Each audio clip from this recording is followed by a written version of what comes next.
Hello സുഹൃത്തുക്കളെ, നമസ്കാരം. സജയ് മുണ്ടൂർ എന്ന യൂട്യൂബ് ചാനലിലേക്ക് എല്ലാവർക്കും സ്വാഗതം. ഇന്നത്തെ വീഡിയോയിൽ നമ്മൾ ഡിസ്കസ് ചെയ്യാൻ പോകുന്നത് മഴക്കാലത്ത് കോഴികൾ വളർത്തുമ്പോൾ നമ്മൾ ശ്രദ്ധിക്കേണ്ട കാര്യങ്ങളെക്കുറിച്ചാണ്. നിങ്ങൾക്ക് ഇൻഫോർമേറ്റീവ് ആയിട്ടുള്ളൊരു വീഡിയോ ആയിരിക്കും. എല്ലാവരും ഫുള്ളായിട്ട് കാണാൻ ശ്രമിക്കുക. മഴക്കാലത്ത് നമ്മൾ എന്തെല്ലാം ശ്രദ്ധിക്കണം എന്നാണ് ഈ വീഡിയോയിൽ പറയുന്നത്. നമുക്ക് വെള്ളം ഇഷ്ടം പോലെ ആണെങ്കിലും നമ്മൾ വെള്ളത്തിൽ നല്ലൊരു ശ്രദ്ധ വേണം. അതായത് കോഴിക്കുഞ്ഞുങ്ങൾക്ക് അല്ലെങ്കിൽ കോഴികൾക്ക് എപ്പോഴും കൂട്ടിൽ ശുദ്ധമായ വെള്ളം എപ്പോഴും കിട്ടുന്നുണ്ടെന്നുള്ള കാര്യത്തിൽ നമ്മൾ ഉറപ്പ് വരുത്തണം. വെള്ളം ശുദ്ധമായി തന്നെ ആയിരിക്കണം. ഇപ്പോൾ പുറത്ത് പോയി കോഴികൾ വെള്ളം അഴിച്ചുവിട്ട് വളർത്തുന്നതാണെങ്കിലും അവർക്ക് നമ്മൾ തനിയെ വേറൊരു പാത്രത്തിൽ വെള്ളം വെച്ച് കൊടുക്കണം. എന്നാലേ അതിന് ശുദ്ധമായ വെള്ളം തന്നെയാണ് അവർക്ക് കിട്ടുന്നത് എന്നുള്ള കാര്യത്തിൽ നമ്മൾ ശ്രദ്ധ വയ്ക്കണം. പിന്നെ രണ്ടാമതായിട്ട് തീറ്റ. നമ്മൾ കോഴിത്തീറ്റ കൊടുത്ത് വളർത്തുന്നവരാണ് കൂടുതലായും ശ്രദ്ധിക്കേണ്ടത്. തീറ്റയിൽ പൂപ്പൽ ബാധിച്ചിട്ടുണ്ടെങ്കിൽ അത് കോഴികൾക്ക് വളരെയധികം മാരകമായിട്ടുള്ള രോഗങ്ങൾ വരാനുള്ള സാധ്യതയാണ്. കോഴികളിലെ തീറ്റ പൂപ്പൽ പിടിച്ചിട്ടുണ്ടെങ്കിൽ അത് മുട്ടയുൽപാദനം കുറയാനും വലിയൊരു കാരണമാകുന്നുണ്ട്. തീറ്റച്ചാക്കുകൾ സൂക്ഷിക്കുന്നതിലും നമ്മൾ ശ്രദ്ധ വരുത്തേണ്ടതുണ്ട്. തീറ്റച്ചാക്കുകൾ ഒരു എയർ അധികം കിടക്കാത്ത, കാറ്റടിക്കാത്ത, തണുത്ത കാറ്റടിക്കാത്ത ഒരു റൂമിൽ വേണം നമ്മൾ സംരക്ഷിച്ച് വയ്ക്കാൻ. അതുപോലെ തന്നെ ദിവസവും നമ്മൾ കൈയിട്ടെടുക്കുന്നതിന് പകരം വേറൊരു പാത്രത്തിലേക്ക് മാറ്റി അതിൽ നിന്ന് നമുക്ക് ആവശ്യമുള്ളത് മാത്രം ഒരു 2 ദിവസത്തിന് വേണ്ടത് മാത്രം എടുത്ത് മാറ്റി അവിടെ നിന്ന് നമ്മൾ കോഴികൾക്ക് കൊടുക്കുന്നതായിരിക്കും എന്തുകൊണ്ടും നല്ലത്. നനഞ്ഞതോ ഈർപ്പമുള്ളതോ ആയിട്ടുള്ള പാത്രങ്ങൾ വെച്ച് എടുക്കാതിരിക്കാൻ ശ്രദ്ധിക്കുക.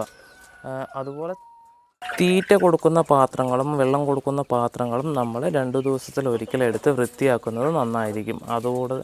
അതിൽ നിന്ന് വരുന്ന രോഗങ്ങളെ നമുക്ക് ഇല്ലാതാക്കാൻ സാധിക്കും.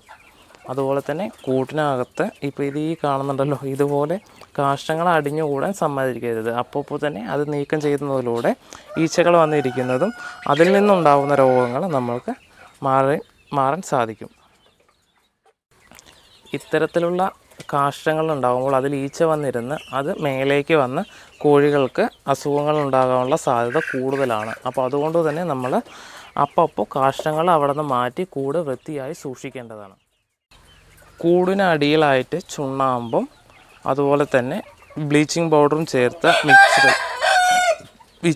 ചേർത്തിട്ടുള്ള പൗഡർ നമ്മൾ ഇടയ്ക്ക് ഇട്ട് കൊടുക്കുന്നത് അണുനശീകരണത്തിന് വളരെയധികം നമ്മളെ ഹെൽപ്പ് ചെയ്യുന്നതാണ്. ഇതല്ലാതെ നമ്മൾ ലിറ്റർ രീതിയിൽ വിരിപ്പ് വിരിച്ച് അതിൽ കോഴിയെ വളർത്തുന്ന രീതിയിലാണ് വളർത്തുന്നതെങ്കിൽ നമ്മൾ അതിലൊരിക്കൽ ഈർപ്പമായി കഴിഞ്ഞാൽ അത് എത്രയും പെട്ടെന്ന് നമ്മൾ നീക്കം ചെയ്യേണ്ടതാണ്. ആ ഈർപ്പമായിട്ടുള്ള ഭാഗമോ അല്ലെങ്കിൽ ആ ലിറ്ററോ നമ്മൾ നീക്കം ചെയ്യേണ്ടതാണ്. ഇല്ലെങ്കിൽ അത് കോഴികളുടെ കയ്യിലും കാലിലും എല്ലാം പറ്റിപ്പിടിച്ച് അതിനകത്ത് അമോണിയ എന്ന വിഷവാതകം നിറഞ്ഞ് കോഴികൾക്ക് വളരെയധികം ഗുരുതരമായിട്ടുള്ള അസുഖങ്ങളുണ്ടായി ചത്തുപോകാനുള്ള സാധ്യത വളരെയധികം കൂടുതലാണ്. അതുകൊണ്ട് ലിറ്റർ രീതിയിലാണെങ്കിൽ വെള്ളം ഒട്ടും തന്നെ താഴെ പോകാതെ നമ്മൾ നിപ്പിൾ ഡ്രിങ്കിങ് സിസ്റ്റം ആയിരിക്കും അതിൽ ഏറ്റവും നല്ലത്. അങ്ങനെ നമ്മൾ കോഴികളെ വളരെ സുരക്ഷിതമായിട്ട് തന്നെ വളർത്തേണ്ടതാണ്.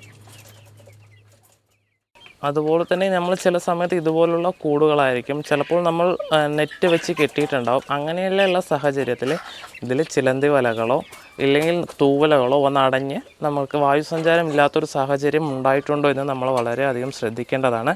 അങ്ങനെയുണ്ടെങ്കിൽ അതെല്ലാം നീക്കം ചെയ്യുന്നതിലൂടെ കൂടിനകത്ത് ശുദ്ധമായ എയർ സർക്കുലേഷൻ നമുക്ക് കിട്ടി കോഴികൾക്ക്.